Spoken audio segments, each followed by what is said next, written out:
पिछले एपिसोड में आपने देखा कि ली कांगू जोसियों से मिलता है रियूनियन में और उसकी इनकम्प्लीट लड़की वाली स्केच कंप्लीट हो जाती है। ली कांगू शॉक हो जाता है कि ये वही लड़की है जिसने उसकी प्रपोजल रिजेक्ट किया था और उसको मोटा और भद्दा कहा था। ये सोचते ही उसको पॉटी लग जाता है और वो सबके सामने बड़ी मुश्किल से रोकने की कोशिश करता है और भाग कर वॉशरूम की तरफ जाता है। जोसियोन बड़ी हैरानी से उसकी हरकत देख रही थी। ली कांगू रेस्टोरेंट का वॉशरूम में जाता है, पर वो वॉशरूम इतना गंदा रहता है कि वो वहां जा नहीं पाता है। किसी तरह वो रेस्टोरेंट से बाहर आ जाता है और बड़ी मुश्किल से वो वॉक करता है और पॉटी कंट्रोल करता है। तभी उसको एक शॉप ओपन दिखाई देता है। वो खुश हो जाता है, पर वो जैसे ही उस शॉप की तरफ जाता है, वो शॉप क्लोज हो जाता है। ये कांगू को अब बर्दाश्त नहीं हो पा रहा था और पैंट में ही पॉटी कर देता है। तभी उसका फ्रेंड आ जाता है और कहता है, अगर इतनी जल्दी वहां से निकलना था तो उसे बुलाया ही क्यों। वो उसकी तरफ बहुत मायूसी से देखता है और वो ली कांगू को वहां से ले जाता है। दूसरी तरफ जोसियोन और किम पार्टी से बाहर आ जाती है और जोसियोन इतना पी लेती है कि ठीक से खड़ा भी नहीं हो पा रही थी। उन लोगों के दोस्त किम को अपने साथ चलने को कहते हैं और पार्टी करने के लिए, पर किम मना कर देती है और कहती है जोसियोन को संभालना है उसको। वो लोग उसकी बात सुनकर चला जाता है। उन लोगों के जाते ही जोसियोन ठीक से खड़ी हो जाती है और किम से कहती है अगली बार वो एक्टिंग नहीं करेगी। फिर जोसियोन किम को अपने घर चलने के लिए कहती है और पीने के लिए, जिस पर किम मना कर देती है क्योंकि वो उसके हैंडसम भाइयों के सामने बिना मेकअप के नहीं जाना चाहती। जोसियोन कहती है उसका भाई सिर्फ अमीर लड़कियों के साथ ही डेट करता है जो तुम हो नहीं। किम फिर भी इनकार कर देती है और वो जोसियोन को अपने घर ले जाती है। अगले सीन में जोसियोन का बड़ा भाई क्लब में पार्टी कर रहा होता है अपने दोस्तों के साथ। तभी उसकी एक्स वहां आ जाती है। उसको देखकर उसका भाई गुस्सा हो जाता है क्योंकि वो वही लड़की रहती है जिसने जोसियोन को मारा था और उसके बाल टानी थी, और वो क्लब से बाहर चला जाता है। वो अपनी कार का वेट कर रहा होता है। तभी उसके सामने एक बड़ी सी कार आती है। उसमें से एक लड़की उतरती है और वो लड़की उसको गलती से क्लब का एम्प्लॉय समझती है और उसको कार का चाबी देती है और उसको कार पार्क करने के लिए कहती है। तभी उसका कार आ जाता है और वो वहां से चले जाता है। जाते जाते पीछे मुड़कर देखता है और बोलता है ये कौन है। जोसियोन किम के घर पार्टी कर रही थी और बातें कर रही थी। तभी किम जोसियोन से पूछती है क्या सच में वो ली कांगू का पहला प्यार है। तभी जोसियोन कहती है पहला का तो पता नहीं, प्यार तो थी। किम जोसियोन से कहती है ली कांगू थोड़ा अजीब है। इस पर जोसियोन कहती है ये तुम कह रही हो जो पूरा वक्त उसके साथ ही चिपकी हुई थी। किम कहती है क्या करूं, वो है ही इतना हैंडसम और बाकी उसमें कोई खास बात नहीं है। जोसियोन कहती है उसके फेस में ही लिखा हुआ है धोखेबाज। किम कहती है पॉटी हमेशा पॉटी ही रहेगा। जोसियोन इस पर पूछती है सब उसको पॉटी क्यों कहते हैं। तो किम कहती है याद है वो फील्ड ट्रिप। जोसियोन कहती है मैं तो उसमें आ नहीं पाई थी, और ये बोलकर दोनों इमोशनल हो जाती है। दूसरी तरफ ली कांगू को बहुत एम्बैरेसिंग फील हो रहा था और फ्रस्ट्रेशन में सो नहीं पा रहा था। वो बेड से उठते ही सीधे सेक्रेटरीज के घर चला जाता है रात में ही और कंटिन्यूसली बेल बजाता रहता है। डॉक्टर नीम ने बड़ी मुश्किल से गेट की तरफ लड़खड़ाते हुए आता है और गेट में ली कांगू को देखकर शॉक हो जाता है। गेट खोलकर ये बोलता है सुबह आने, पर ली कांगू नहीं मानता। डॉक्टर उसे रोकता है अंदर आने से, पर ली कांगू पैसे से भरा इन्वेलप दे देता है। तब डॉक्टर गेट खोल देता है। ली कांगू अंदर आते ही डॉक्टर को अपनी कंप्लीट स्केच दिखाता है और कहता है यही सारी फसाद की जड़ है। फिर वो अपनी पूरी स्टोरी सुनाता है कैसे उसने प्रपोज किया था और उसने भद्दा और मोटा कहकर रिजेक्ट कर दिया था। उसकी बात सुनकर 4 दिनों तक उसने कुछ नहीं खाया था, पर एक रात जोसियोन ने उसे कॉल किया और कहा वो उससे मिलना चाहती है, वो उसके घर आ रही है, उसे कुछ कहना है। ली कांगू उसका इंतजार करता रहा पूरी रात, पर वो नहीं आई। उसके बाद उसे गुस्सा आने लगा और उसे भूख बर्दाश्त नहीं हो पा रहा था और वो बहुत सारा खाना खाने लगा। वो ये भी भूल गया था कि दूसरे दिन उसका स्कूल का फील्ड ट्रिप है। अगले दिन बस में जब वो फील्ड ट्रिप के लिए निकला तो उसे बहुत जोरों से पॉटी लगती है और वो बर्दाश्त नहीं कर पा रहा था, जिसकी वजह से स्कूल बस में ही वो पैंट में पॉटी कर देता है। इस वजह से सारे बच्चे उसका मजाक बनाने लगे। ये सुनकर डॉक्टर का बहुत अजब सा रिएक्शन था, पर जब ली कांग उसकी तरफ घूमता है तो वो अपना फेस सही कर लेता है और बोलता है, उसके बाद आपको पता चला कि आपको इरिटेबल बोवेल सिंड्रोम है और इसकी वजह से आपको लड़कियों के पास जाने से घबराहट होती है। ये बात सुनकर ली कांग कहता है, आपको किसने कहा कि मुझे लड़कियों के सामने घबराहट होती है? वो बस परफेक्ट लड़की की तलाश में है। इसमें डॉक्टर उसकी स्केच दिखाता है और कहता है, 15 साल पहले ये आपके लिए परफेक्ट लड़की थी और आज भी आपके लिए वही परफेक्ट है। अब उस लड़की से सुलह करके ही ठीक हो सकते हैं। दूसरी तरफ जोसियन घर जा रही होती है। घर के बाहर उसको उसका भाई नशे के हाल में कार से उतरते हुए मिलता है। उसको देखकर जोसियन गुस्सा हो जाती है क्योंकि उसको लगता है कि वो पीने के बाद ड्राइव कर रहा था और सुनाने लगती है। इसमें उसका भाई कहता है कि उसने उस रात ड्राइवर बुलाया था। घर आने के बाद वो कार में ही सो गया था और ये भी कहता है, उस रात सिर्फ उसने ही नहीं खोया था, उन लोगों को मैंने भी खोया था। दोनों घर चले जाते हैं। घर में उन लोगों का छोटा भाई अकेला रहता है और वो उन लोगों को देखकर चिल्लाने लगता है कि इसको अकेला घर में डर लग रहा था, कहाँ थी तुम लोग, और फोन भी नहीं उठा रही थी। जोसियन कहती है, तुमसे बड़ा कोई भूत नहीं है यहाँ, और कहती है घर की सारी लाइट जलाकर रखे हो। उसका भाई कहता है, हम इम्पोर्टेंट है या पैसा? इस पर जोसियन कहती है, ऑफ कोर्स पैसा इम्पोर्टेंट है। ये देखकर उन लोगों का बड़ा भाई वहां से चले जाता है सोने। तभी जोसियन अपने छोटे भाई से जूही के बारे में पूछती है, जिसका जवाब में कहता है उसे नहीं पता। अगले सीन में जोसियन का भाई जंगते के बारे में एक लड़का आता है और उसको देखकर जंगते कहता है, तुम यहाँ इंटरव्यू लेने आए हो या तुम्हारे पास कोई स्पाई कैमरा है? ये सुनकर वो शॉक हो जाता है और कहता है, मैं सिर्फ यहाँ पीने आया हूँ। उसका भाई बोलता है, तुम्हें पता है ना, ये गे बार है, ये लो बियर मेरी तरफ से और जाओ यहाँ से, ये अच्छी जगह नहीं है। बड़े भाई के नाते से कह रहा हूँ, और वो वहां से चले जाता है दूसरे कस्टमर को अटेंड करने के लिए। अगले सीन में ली कांगू वर्कआउट कर रहा होता है। तभी उसके सामने डॉक्टर आ जाता है और कहता है, अगर ठीक होना है तो उस लड़की से सुलह करना होगा। उसके बाद उसको हर जगह डॉक्टर ही दिखाई देता है, प्रोटीन शेक बनाते हुए, नहाते हुए, सब जगह उसको डॉक्टर ही दिखाई देता है। ये कहते हुए, तुमको सुलह करना होगा। इसके वजह से ली कांगू जोश में आ जाता है और कहता है, जोसियन अब मेरी बारी है। जोसियन स्कूल के कंपाउंड में घूम रही होती है। तभी स्कूल वाला डॉक्टर वहां आ जाता है और जूही के बारे में पूछता है और कहता है, उसने बार के ओनर से भी मिलकर पूछा था, उसने भी कंफर्म किया कि उसने वहां काम छोड़ दिया है। उसके बाद वो जोसियन को चॉकलेट देता है। इस पर जोसियन कहती है, क्या तुम ये सब वो फ्लावर पोट की वजह से कर रहे हो? तभी जवाब में वो कहता है, नहीं, ये सच में अच्छा है, इसलिए ये उसे दे रहा है, और वो वहां से चला जाता है। तभी किम वहां आ जाती है और पूछती है, क्या चल रहा था यहाँ? जोसियन उसको वो चॉकलेट देकर कहती है, उसे खाने का मन नहीं है, और कहती है, पता नहीं इसको अचानक क्या हो गया है, इतना अच्छा कैसे हो गया, और वो वहां से चले जाती है।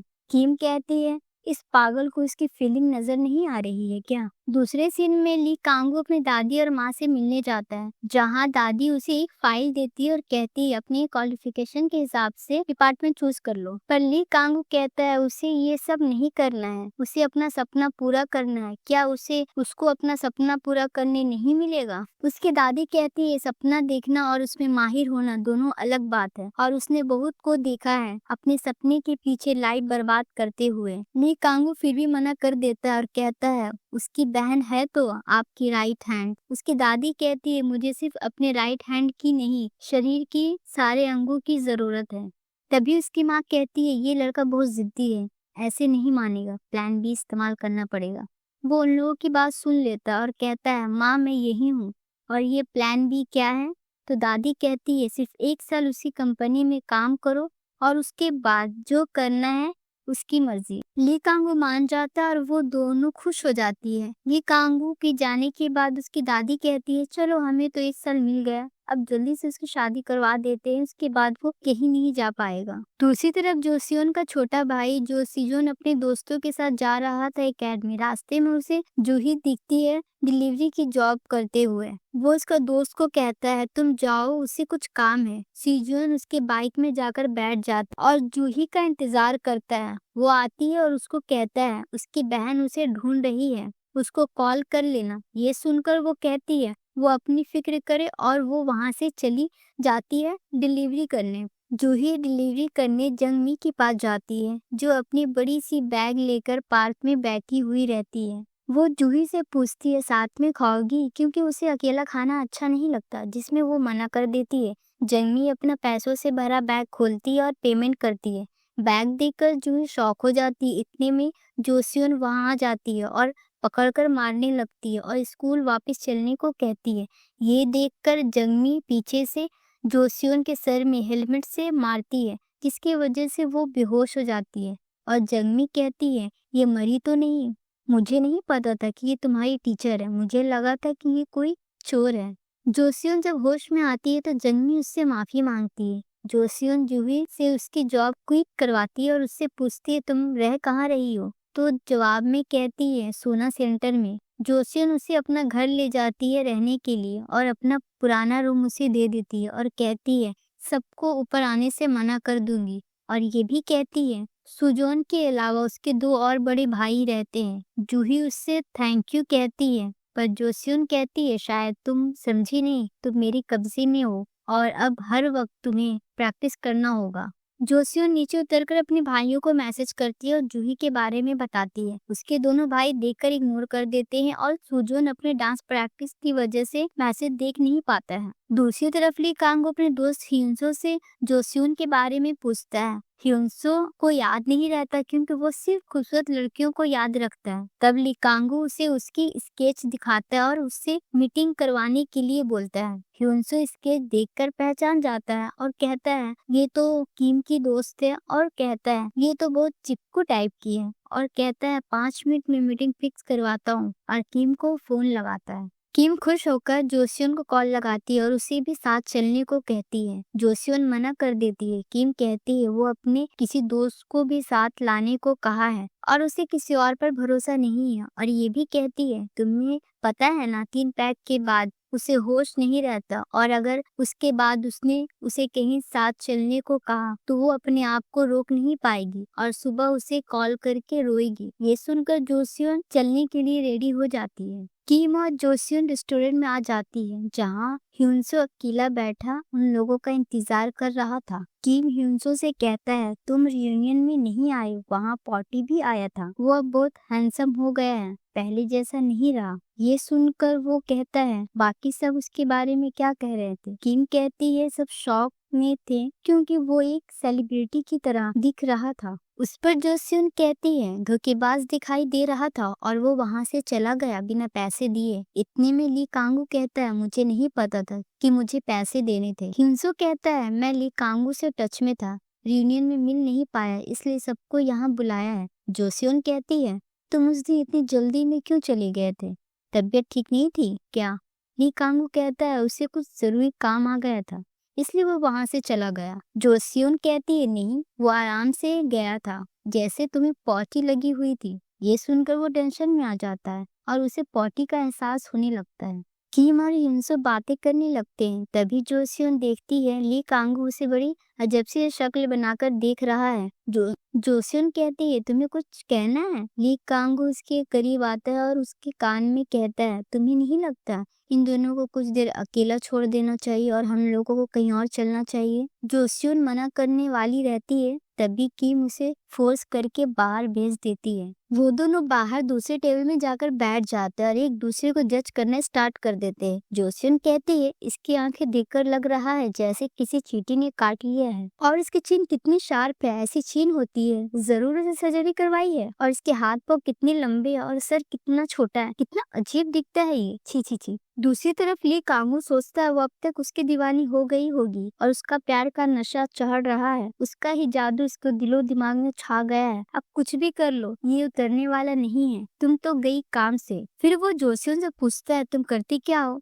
वो कहती है वही छोटी मोटी सी नौकरी। फिर वो पूछता है तुम किसी को डेट कर रही हो? वो बोलती है और ये मैं तुम्हें क्यों बताऊं? इस पर वो बोलता है क्योंकि मैं तुम्हें अभी भी पसंद करता हूँ। जोसियन शॉक हो जाती है और वो कहता है इसलिए वो क्यूनसो से कहा कि वो उन दोनों की मीटिंग करवाए। जोसियन कहती है तो ये सब किम के लिए नहीं था। वो फिर कहता है जैसे तुमने कहा कि मैं तुम्हारा पहला प्यार हूँ और उन दिनों तुमने अनफॉर्चुनेटली मुझे रिजेक्ट कर दिया था। इस पर जोसियन कुछ कहना चाहती थी पर वो उसे रोक देता है और कहता है मेरी बात को पूरा करने दो। फिर वो कहता है तुम्हारे रिजेक्शन की वजह से वो खुद पर इतना मेहनत किया और एक अच्छा इंसान बन पाया, पर ये सब करने में उसे 15 साल लग गया। और फिर उससे पूछता है इस बार वो उसकी प्रपोजल को एक्सेप्ट करेगी, क्या वो उसकी जीप बनेगी? इस पर जोसियन कहती है क्या तुम्हारी तबीयत खराब है? क्या तुम पिछले 15 सालों से अमेरिका के पागल खाने में थे? कौन किसी भी लड़की को पहली बार मिलने पर डेटिंग के लिए पूछता है? ये सुनकर वो कहता है तुमने मुझे पागल कहा। फिर वो कहती है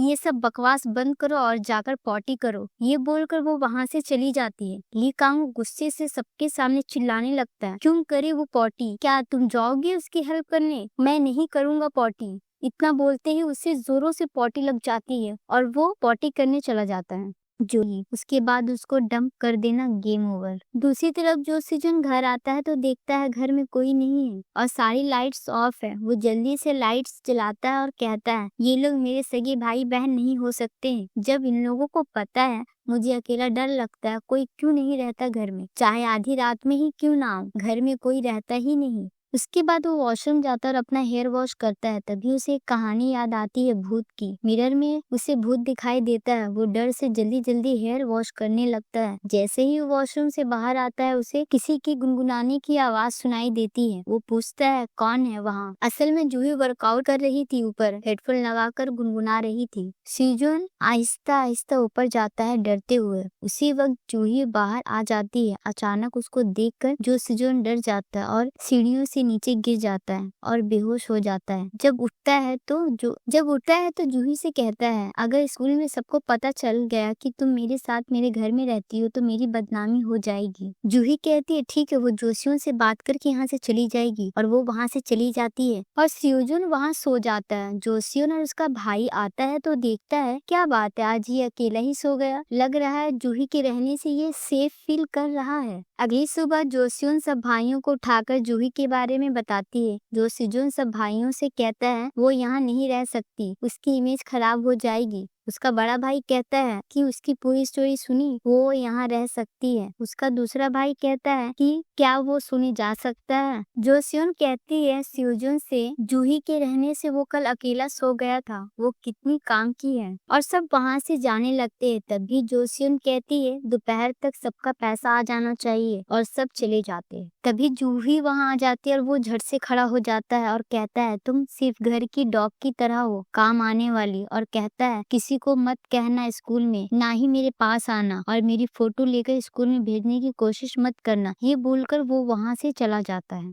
स्कूल की कैंटीन में जूही लंच लेकर जाती है। तभी उसकी नजर सियोजोन पर पड़ती है। वो लड़कियों के साथ बैठकर लंच कर रहा था, उसकी भी नजर जूही पर पड़ती है और वो वहाँ से चला जाता है। दूसरी तरफ किम और जोसियोन लंच कर रहे होते हैं। स्कूल का डॉक्टर उन लोगों को देख रहा होता है। किम की नजर उस पर पड़ती है, वो नजर हटा लेता है। लंच के बाद डॉक्टर जब अपने कैबिन में जाता है तो देखता है किम उसकी चेयर में बैठी हुई है। किम कहती है कितना अच्छा नजारा है ना यहाँ से, क्योंकि उसके विंडो से प्लेग्राउंड दिख रही थी और जोसियोन भी दिख रही थी। वो जवाब में हाँ कहता है। उसके बाद किम पूछती है क्या वो जोसियोन से। इतना सुनते ही डॉक्टर घबराने लगता है और अपना मुंह जोर से बंद कर लेता है। किम इतना ही बोलकर छोड़ देती है और कहती है तुम्हारे साथ नहीं करेगी क्योंकि वो पास से और भी हैंडसम दिख रहा है। अगले सीन में ली कांगवर ह्यूनसो कार के शोरूम में आते हैं कार लेने। वहाँ वो देखता है जोसियोन और उसका भाई बातें कर रहे होते हैं। ली कांगू को लगता है वो उसका बीएफ है। ह्यूनसो कहता है उसका बीएफ कितना हैंडसम है, इसलिए उसने उसका प्रपोजल रिजेक्ट कर दिया था। ली कांगू ये सब देखकर वहाँ से चला जाता है। असल में जोसियोन उससे पैसा लेने आई थी और लेकर चली जाती है। तभी उसका कलीग आता है और पूछता है क्या वो सच में उसकी बहन है, क्योंकि शक्ल नहीं मिलती। वो गुस्सा हो जाता है और कहता है ऑफ कोर्स उसकी बहन है और वो वहाँ से चला जाता है। दूसरी तरफ ली कांगू कार में बैठकर कहता है वो ऐसे लड़के के साथ कैसे डेट कर सकती है। इसमें ह्यूनसो कहता है शायद तुम्हें उसकी खूबसूरती के बारे में पता नहीं होगा। वो कहता है जोसियन और खूबसूरत, वो लड़का जरूर उसका इस्तेमाल कर रहा होगा। ह्यूनसो कहता है तुम भी तो वही करने वाले हो। इतने में ह्यूनसो का कॉल आता है, वो जल्दी से कार घुमाकर चले जाता है और जोसियन के भाई वो जंगते के बार के सामने रोक देता है और कहता है तुम यहीं रहना, मैं आता हूँ। ली कांगू भी अंदर चले जाता है। सारे लड़के उसे ही देख रहे होते हैं। वो सोचता है लड़के भी उसे देखे बिना नहीं रह सकते। उसको ये नहीं पता था कि ये गे बार है। तभी उसकी नजर जोसियन पर पड़ती है जो अपने भाई जंगते से बात कर रही थी और पैसे मांग रही थी। ये देखकर वो शॉक हो जाता है और वहीं फ्रीज हो जाता। उसको लगता है ये भी उसका बीएफ है। तभी ह्यूनसो आ जाता है। उसकी ये हाल देखकर पूछता है क्या हुआ। उसका फेस पकड़कर जगाने की कोशिश करता है। तभी उन लोगों को जोसियन देख लेती है। तभी ह्यूनसो उसके कान में जाकर कहता है उसने पॉटी कर दी क्या। ये सब देखकर जोसियन को अजब सा लगता है और वो सोचने लगती है कि वो भी गे कपल है। वो शॉक हो जाती है।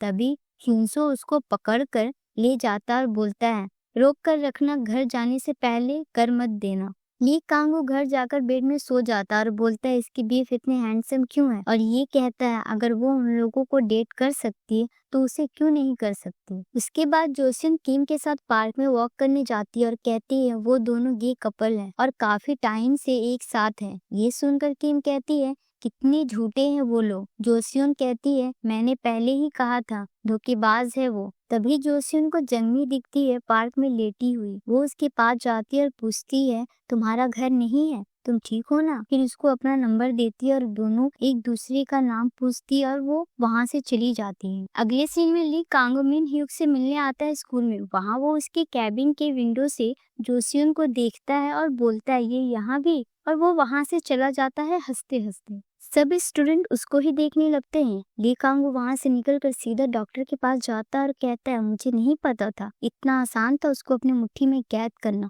और हंसने लगता है। फिर डॉक्टर से कहता है मुझे पता है अब क्या करना है, उसको उससे बदला लेना है। अगली सीन में वाइस प्रिंसिपल नए चीफ डायरेक्टर का इंट्रोड्यूस करते हैं और नए चीफ डायरेक्टर और कोई नहीं ली कांगू रहता है। सब उसका वेलकम करते हैं। ली कांगू अपने आप को इंट्रोड्यूस करता है सबके सामने। तभी उसकी नजर जोसियन पर पड़ती है और वो डर जाता है। तभी जोसियन उसको इशारे से कहती है काट कर रख दूंगी और डराती है। ये देखकर ली कांगू डर जाता है और उसको पॉटी लग जाती है।